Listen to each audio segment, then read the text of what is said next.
Everyone again. Magandang hapon po sa inyo lahat. Una sa lahat, nagpapasalamat po ako sa 16 million natin mga kababayan na bumoto po sa akin. Lalo-lalo sa Mindanao, tayo po yung nag-number 1 po dun sa Mindanao.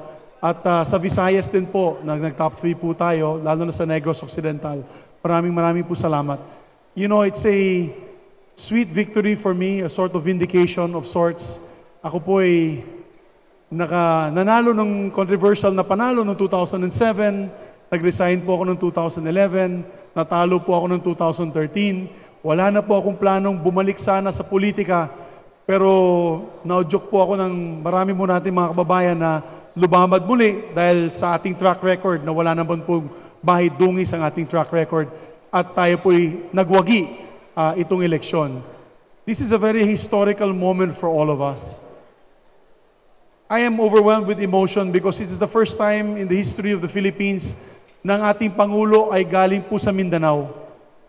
Siya po ay nangako ng pagbabago. Tulungan po natin siya sa pagbabagong iyon. Hindi na po pwedeng business as usual ang ating bansa. Hindi po pwedeng business as usual ang Senado. Dapat matigil na po ang Senado sa pagiging horse trading and jockeying. We should now not compromise and fight for what is good for the Filipino people. Yan ang gusto ng taong bayan sa atin, na hindi po business as usual, pagbabago.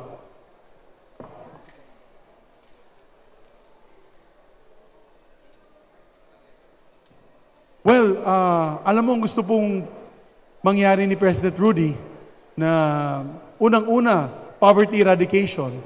Pangalawa, systems change.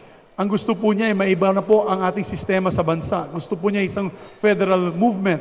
Alam niyo po, ang Bukidnon was the seat of the federal discussions on federal movements and federal governments. Nakatatlong federal summit na po kami sa Mindanao.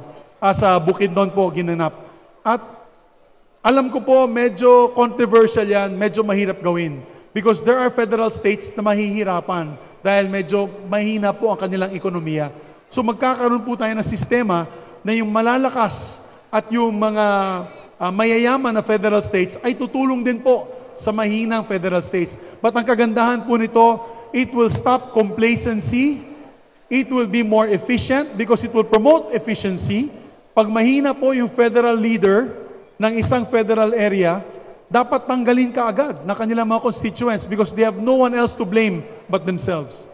Pag mahina po yung kanilang ekonomiya, wala pong investments pumapasok, kasalanan po ng federal leader ng federal state yun at matatanggal ka agad siya. So, these are up for discussion and this is exciting times for the country.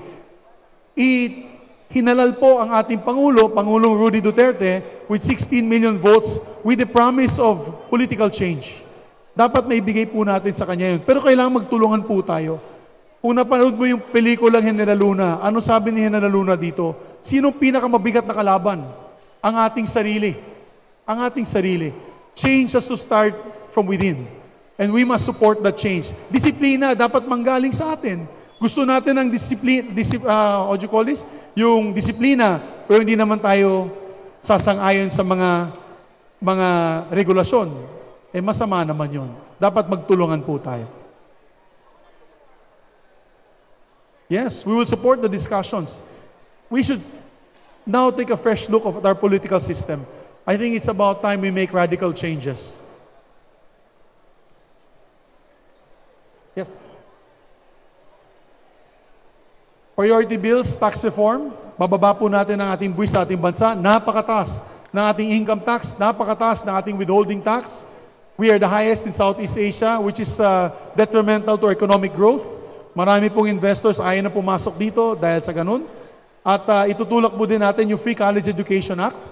It's about time all state colleges and universities should be made free with a colatilla that only a certain percentage will be given to rich families. And maybe 95% ibibigay po natin sa masang Pilipino.